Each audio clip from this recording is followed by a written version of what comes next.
The fate of the Iron Divisions, made up of German volunteers under Major Joseph Bischoff, fighting on the Latvian side in the War of Independence against Russia, unfolded over a period of 12 months from December 1918 to December 1919. One can certainly see this conflict as a continuation of the First World War. The Latvian War of Independence was also a civil war. In 1919, there were at times 3 completely different Latvian governments. From December 17, 1918 to January 13, 1920, the socialist government of the Bolshevik politician Petr Stuka, supported by Moscow, whose short time in power was marked above all by terror against so-called class enemies. Next, the government of Prime Minister Kārlis Ulmanis from November 19, 1918 to June 18, 1921. Ulmanis mainly relied on the victorious powers of the First World War, specifically on the heavy 38-centimeter guns of British battleships lying off the coast of Latvia, as well as after the coup by the Baltic German Lieutenant Baron Hans von Manteuffel-Schöge against Ulmanis on the 16th of April 1919. For a short time, a third government was formed with the Protestant pastor Andrijs Nidra as prime minister, which relied on the German troops in the country. Before I move on to the Iron Division, I should first answer the question, why did German volunteers fight for Latvian independence from Russia? To answer this, let's look back to the year of the founding of the empire in 1871, when Otto von Bismarck said the phrase, "We are satisfied." With this sentence, the architect of the Second German Empire in 1871 wanted to reassure the neighbors about the supposed fear of further territorial claims by the young empire. After all, it was under his leadership that Alsace-Lorraine had been rejoined to the empire, which led to France pursuing an aggressively vengeful policy for decades. But as for his statement, "We are satisfied," it has often been misunderstood here. Because Bismarck's statement merely described a situation and was intended as a foreign policy reassurance toward Russia. Because in reality, Bismarck too had realized that the population growth and the resulting increase in power between the 3 wars of unification in 1864, 1866, and 1870 to 71, and the turn of the century had not kept pace with the expansion of what had been achieved. In plain terms, it was getting more and more crowded in Germany. The Russian borders had been defined in it, and due to the very one-sided loyalty to the alliance with Austria-Hungary, the possible colonization, for example, of Bohemia had been given up. The colonization of Slovakia and Transylvania by German farmers and craftsmen was also given up. In this, the Habsburg monarchy cannot be absolved of guilt, because instead of allowing a German bridge between the Sudetes and the Transylvanian Alps, only German ethnic islands emerged in the boiling cauldron of Hungarian and Czech nationalism, which Vienna partially supported. For the young German Reich, all this meant that the question of territory became a question of export. In other words, whether Germany was willing to export people or goods. Germany decided, despite the still high emigration of adventurous, daring, or disappointed people to America, in favor of exporting its goods. It didn't take long before the global economy brought large sums of money into the young empire. By 1900, it was already the strongest economic nation in Europe. This was due to the entrepreneurial and, of course, profit-oriented spirit of the German business leaders. Shown in the picture is BASF in Ludwigshafen, 1881. However, the politics of the Wilhelmine Western state bureaucracy was never able to keep up with this spirit of new beginnings. Certainly, it supported the capitalist expansion, but neither capital nor politics recognized the dangers or the limits of this so-called emergency industrialization born of spatial scarcity. If you study the records of the European powers with their various alliances after the turn of the century, one must conclude that a war of Germany against both the West and the East had become more and more likely with each passing year.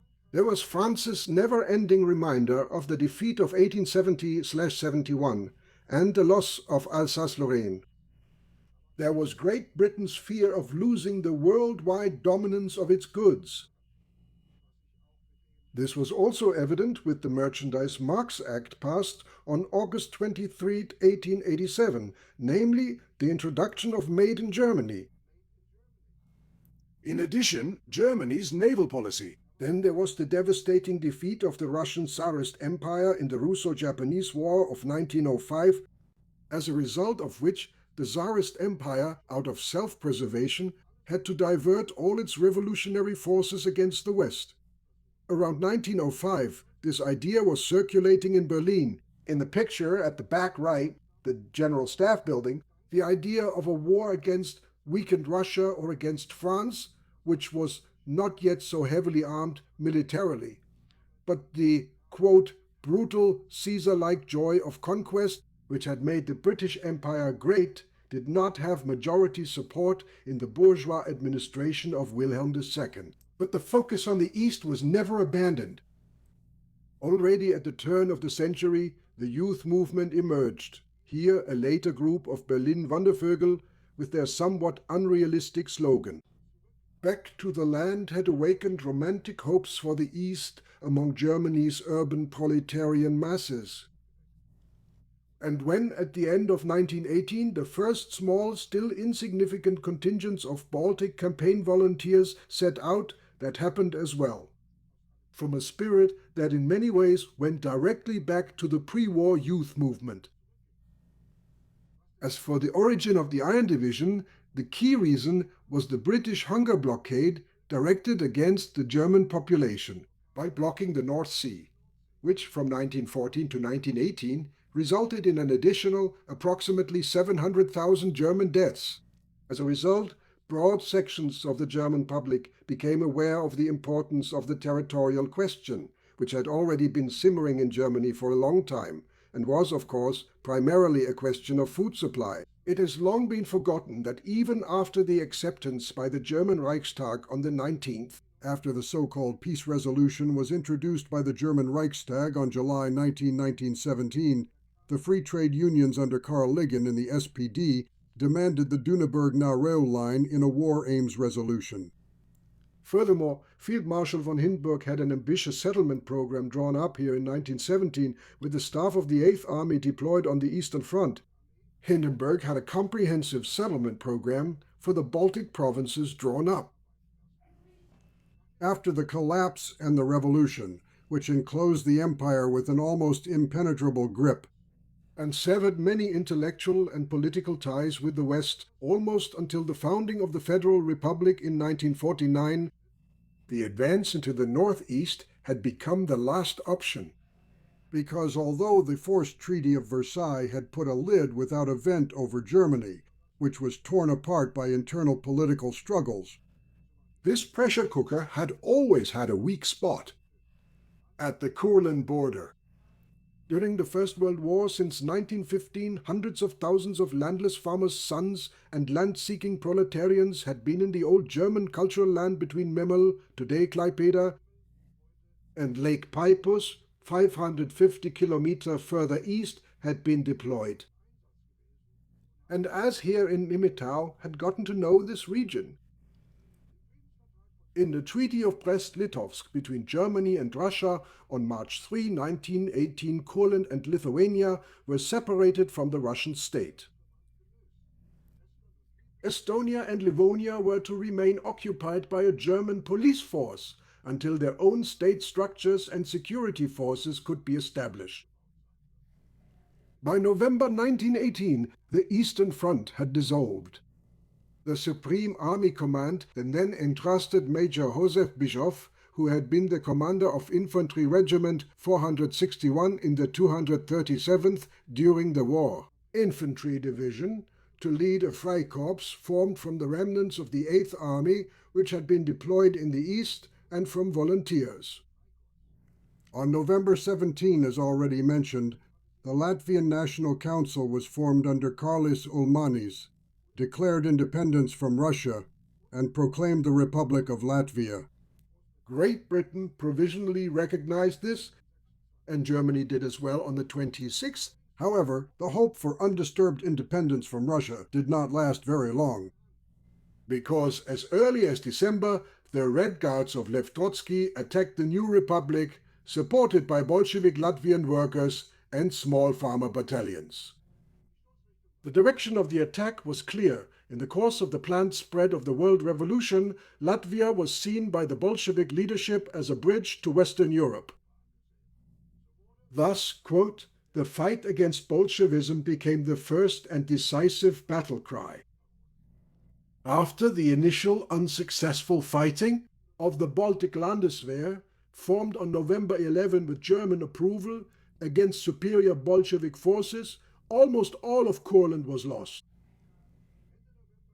At the end of November 1918, Germany was obligated by Great Britain, based on Article 12 of the armistice dictated to it by France in the railway carriage at Compiègne, to defend Latvian territory against Soviet Russia. December 1918. On the 17th, the Soviet Latvian Soviet Republic under Peter Stuka was proclaimed. Stuka in the front center of the picture with his comrades. Now, on December 29th, the bourgeois Latvian government signed an agreement with German volunteer units from Germany to protect Latvian territory from Bolshevism. In Germany, people were recruited to join the Baltic Landeswehr. Although the Berlin People's Representatives had urged the military command to immediately evacuate the still occupied Russian territory, General Wilhelm Groner, the de facto head of the Supreme Army Command, had however persuaded the chairman of the People's Representatives, Friedrich Ebert of the SPD, moved to temporarily come to terms with the, quote, condition of a vacuum on East Prussia's borders. End of quote. In the meantime, German and Bolshevik troops had withdrawn into the miserable villages along the front Grodno, Kovno, Libau, Latvian names Grodno, Kaunas, Klaipėda. Time and again, the Bolshevik forces attacked the weak German Baltic volunteers in Versailles, but especially in London, which also had economic interests in mind. People began to take notice.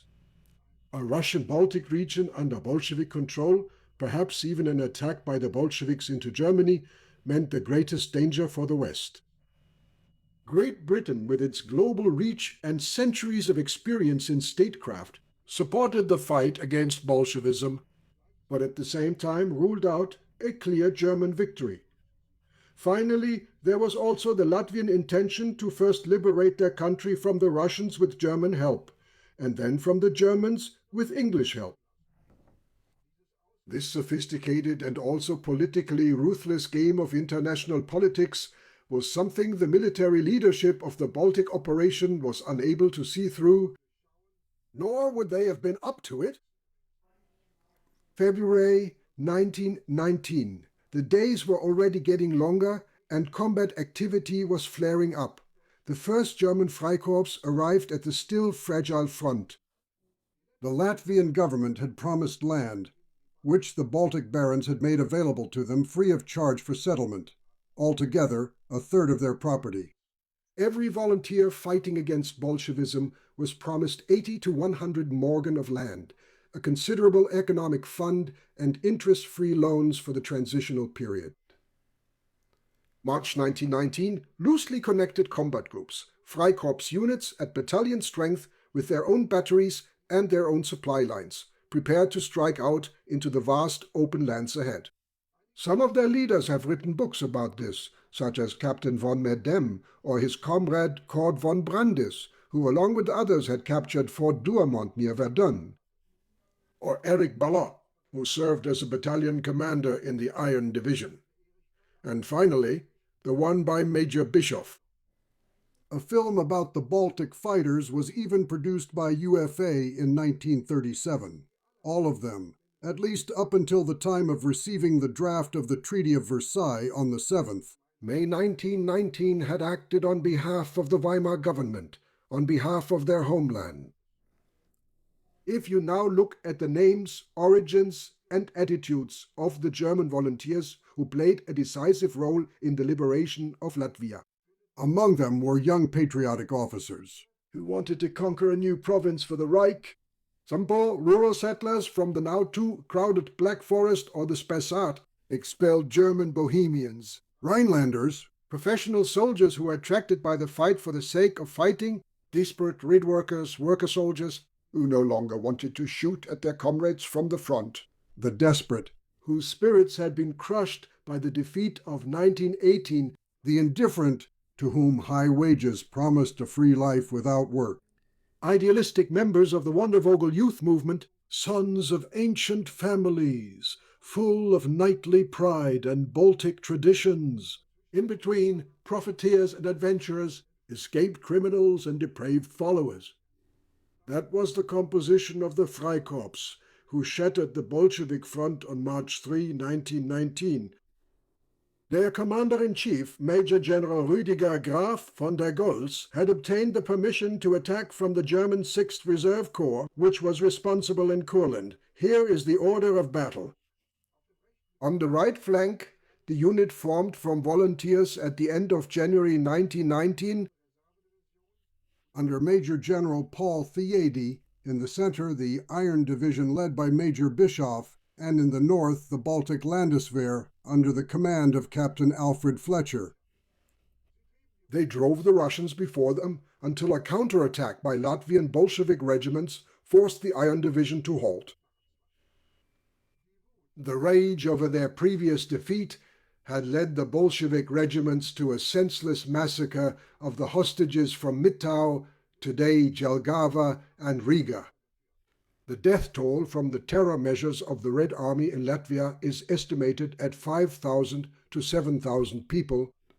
On the night of March 17th to 18th, the Baltic Landeswehr received the first report about the events in Mittau. At dawn, the companies set out.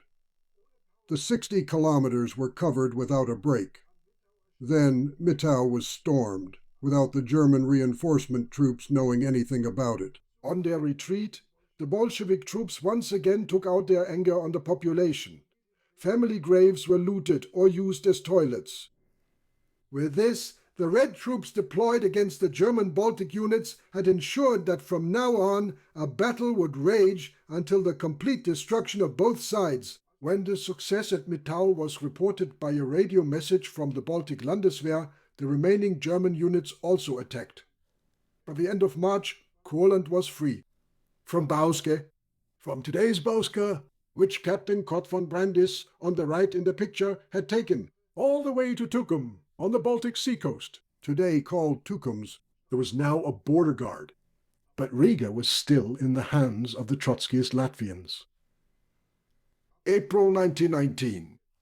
England realized that the striking power of the German army was still unbroken and took precautions. On English advice, and trusting in the battleships lying off the coast, the government of Ulmanis, based in Libau, solemnly withdrew the land promises that had been given to the striking force. On April 15th, they had a German officer arrested for, quote, high treason. The next day, the Freikorps leader Pfeffer von Salomon arrested the entire Baltic army and disarmed them.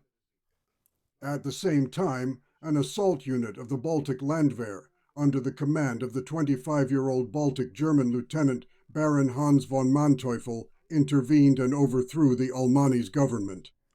From his refuge under the protection of the ship's guns in the British embassy, Ulmanis observed. The formation of the new government, headed by the pro-German pastor Andreis de Antrifstenetra, in which Baltic German influence predominated. May 1919.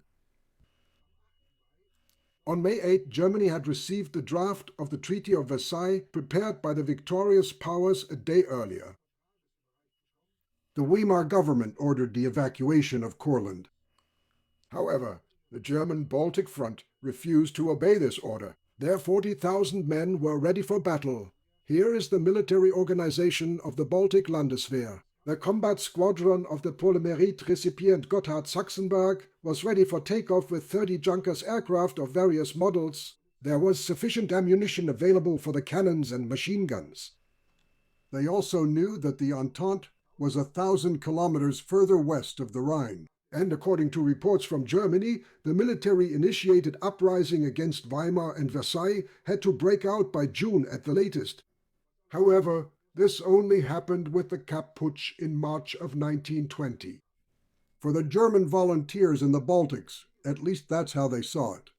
Evacuating the Baltics at that time would have been a political mistake. The German government was foolish, still weakened by different factions and under the pressure of Freikorps General Georg Merker, who did not think beyond Germany's borders. And as an opponent of General Walter Reinhardt, the advocate of the fight against Versailles, if necessary, even in cooperation with Russia, in a kind of Delphic pronouncement, let General Freiherr von der Goltz know that an attack on Riga should be considered a domestic matter, if Nidra were to order it. While in Weimar, in the former court theatre, which had been renamed the German National Theatre, the parties were discussing the domestic political price of a possible signing of the Treaty of Versailles.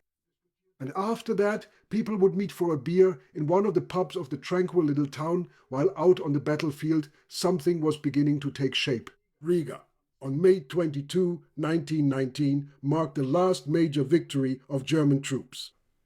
The evening before, the Baltic Landeswehr and the German units from Germany proper had been brought in through the Tyrol marshes. After the final orders were given to the German units from Germany proper, the Iron Division launched an attack on the Red positions. Then at dawn the Tower of St. Peter's in Riga. When the Tower of St. Peter's in Riga became visible, the Iron Division, together with the 1st Company of the 1st German Baltic Battle Battalion, attacked across the Lübeck Bridge over the Daugava. Then Lieutenant Albert Leo Schlagetter's battery cleared the bridge over the Daugava. They were supported by Captain Freiherr Walter Ebert von Medem's Freikorps. 4 years later, during the Ruhr struggle against the French and Belgians, Schlagetter was sentenced to death by a French court, and on the 26th May 1923 he was shot on the Goldsamy Heath near Düsseldorf. Lieutenant Hans von Manteuffel and his 1st German Baltic Combat Battalion were the first to cross over and advance into the old Hanseatic city. At first, they tried to reach the cellars where the Cheka, the Soviet-Russian state security founded on December 20, 1917, was holding numerous hostages. But before he could reach his goal, a deadly bullet struck him.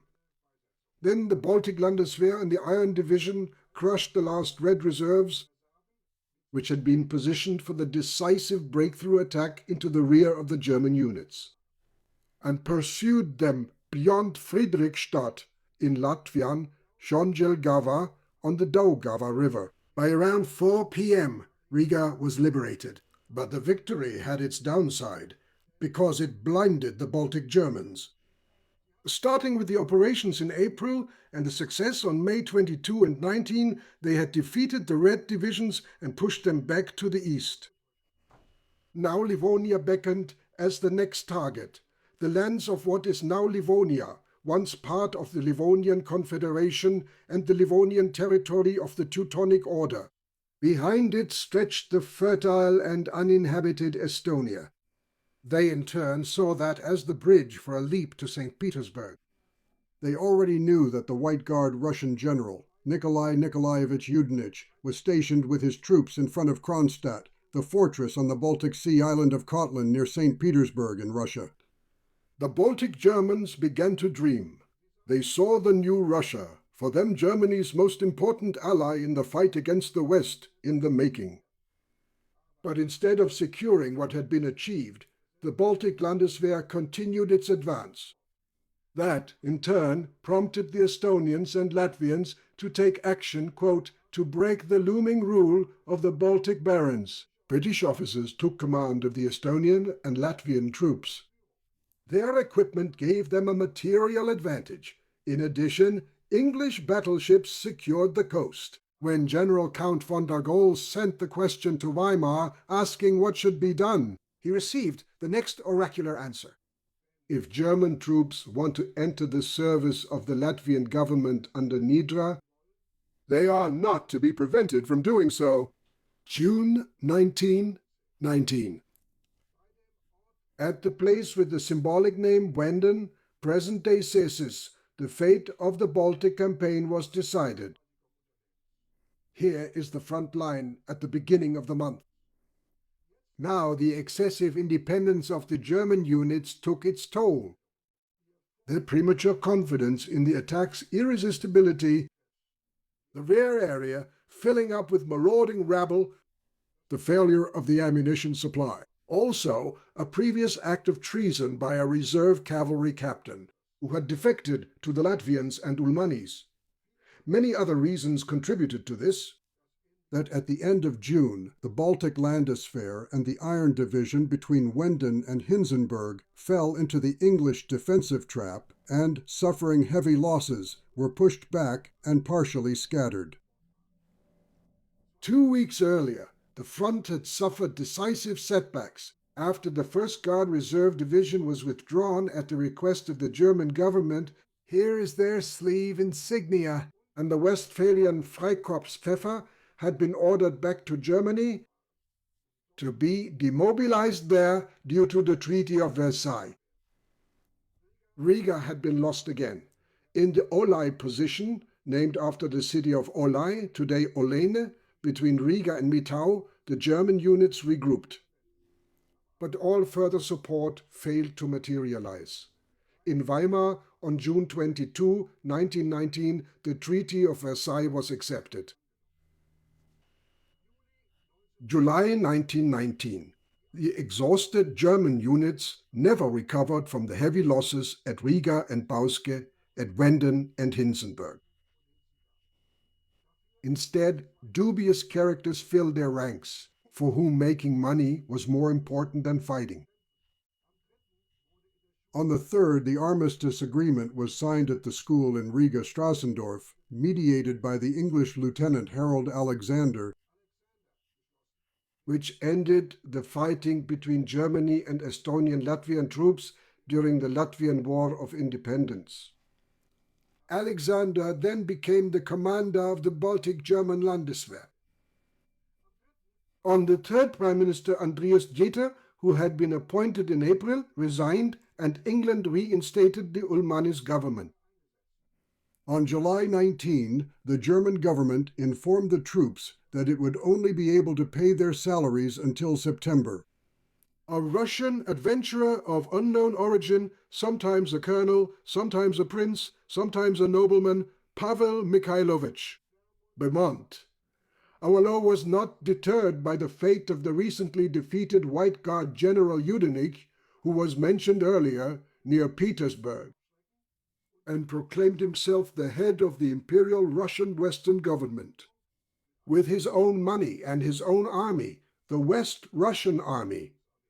Out of homesick Russian prisoners of war longing for home, he assembled 2 Russian divisions. Tsarist orders were showered upon the German officers and soldiers, who clung to a last desperate hope for a miracle. Here is the Avalov Cross with swords. August 1919. The month had not yet ended when Major Bischoff, in a hopeless position, ordered an independent action. On August 24th, just as the 1st Battalion of his Iron Division was about to be shipped home, Bischoff appeared at Mitterauer Station after fruitless negotiations with Berlin and announced, "We are staying." After that, about the Western Russian Liberation Army of Prince Bedman Avalov, which then numbered about 50,000 men, the Iron Division with about 18,000 men, the German Legion, under Naval Captain Paul Sievert, about 12,000 men, consisting of the Baltenland Regiment, the Freikorps Brandes, Stever, Rusberg, Diebisch, and Pleve, the Madam Detachment, the Ginne Group, and the Baden Storm Battalion. September 1919. The German government withheld the pay and had East Prussia's borders sealed off by Reichswehr troops. Ammunition and provisions deliveries were also stopped. October 1919. On the 3rd, under English pressure and recalled by the Berlin government, General Count Goltz left the troops. Goltz, here on the left, talking with Captain von Brandis. On the 6th, Avaloch moved to place Latvia, then under British protectorate under the future Tsar's supreme command as a Russian province. When he left, he gave his 4 units, which were called the Hochtraben Division, the order to attack. On the 6th, man against man, in bloody stealth and nightly massacres, his 4 units, the German formations called Hochtraben Division, were given the order to attack. On October 10th, the Daugava was reached again. Thorensburg, the suburb of Riga, surrendered to the Iron Division. It was their last victory. Now Abelov commanded a fragile front. From Friedrichstadt on the Daugava, Latvian John Jelgava to the coast. The 38-centimeter shells from the English battleships and those flying the Latvian flag regularly struck there. Abelov's battalions had dramatically overstretched combat sectors, 12 kilometers wide. The southern flank was even completely exposed due to a lack of troops. November 1919. Meanwhile, snow had fallen, and the thermometer dropped to minus 30 degrees. Everything was in short supply. There was a shortage of food and ammunition, medical supplies and money, but above all, strong leadership. When the Daugava River was solidly frozen, the Latvians attacked from the 15th to the 21st with the best English winter equipment, the Western Russian Liberation Army, which included the remnants of the once invincible Baltic Army. Surrounded by an enemy 5 times their strength, they faced their fate. A year earlier, in ice and snow, the campaign had begun. It ended in ice and snow. They wanted to ride to Ostland. That dream was over. On November 11th, the volunteer regiment Silesia, led by First Lieutenant Gerhard Rosbach, succeeded from Mitau to save the remnants of the Iron Division and other Baltic units from total destruction. Without orders from above, from the end of October, he drove his winter battle-hardened Freikorps 550 kilometers through ice and snow for 14 days, from the Vistula to the Daugava, from Graudens to the encircled Germans near Riga. The Reichswehr at the border had been deceived, or they had looked the other way. Here, Rosbach crosses the border on October 31st at around 8 o'clock. At Torensburg, a breach was made in the Latvian front through which the liberated remnants of the Baltic troops flooded back into the Olai position and to Mitau. With that, Rosbach and his troops here lived up to their motto. Around 10,000 German soldiers were saved from slaughter. The German state did not thank him for it. The judiciary accused him of mutiny for his unauthorized march into the Baltics and removed his unit from the Provisional Reichswehr. On October 13, General Walter von Eberhardt, commanding general of the 6th Reserve Corps, replaced the relieved General von der Goltz and began preparations to evacuate the troops in the Baltics to East Prussia. But now the fury of the Iron Division and the German Legion, who felt cheated out of their success, erupted. In a wild outburst of violence, they attacked the Latvian units at Mitau. Villages were looted and set on fire. Prisoners were slaughtered. The former pride of the troops gave way to chaotic vengeance and a joy in destruction. It is estimated that up to 2 million people fell victim to these violent excesses. The leadership was powerless, or watched with grim satisfaction. Then, with the burning villages behind them, the troops in the Baltics retreated. December 1919. The evacuation of the remaining troops to East Prussia was completed by the middle of the month, when the last German field army crossed the German border. The lyrics of their song did not bode well. We have left behind what others consider dear and valuable. Nothing should be glossed over in the telling of the story of the Iron Division, because the men known as the Baltikumer set out in 1919 under the slogan, "Fight Bolshevism." They returned with a burning hatred for everything bourgeois. They had set out to the east to save a province for the Reich and to secure European civilization from Bolshevism. But when the full support of the Reich failed to materialize, they had felt betrayed and had adopted an attitude about which the German historian Sauer wrote, "It reminded him of the mercenary bands of the 30 Years' War." Also, their leaders were no match for either British or Latvian-Estonian double-dealing. So the Baltikumers were here at their last parade before Major Bischoff returned to the apparent order of the Democratic Republic. There they were pursued by the working class with irreconcilable hostility, and the bourgeoisie contemptuously called them uprooted. Danger had become an intoxicating drug for them. Many of them had dedicated themselves to violence, and where, in the next decade, German politics would be carried out by force of arms. 1919 to 1921. In the fight against Polish insurgents, in the Upper Silesian self-defense, in March 1920 during the Kapp Putsch, or in the fight against the Red Ruhr Army, in 1923 in the Siebengebirge against Rhineland separatists, or at the Feldherrnhalle, in the street fights in the ranks of the SA or the Red Front Fighters League, Baltic campaign veterans were always at the front line. And wherever in the next decade people died for some foreign idea, in the Foreign Legion in Morocco, with the battalion of German volunteers, long forgotten in Germany, shot to pieces. During the Paulista uprising in July 1924 in Sao Paulo, Brazil, in Mexico and China, but also on the local smuggling routes at Germany's borders or in the cellars of big city criminal gangs. They always found, on one or another, under the blood-crusted jacket, the Baltic Cross awarded during the Latvian battles.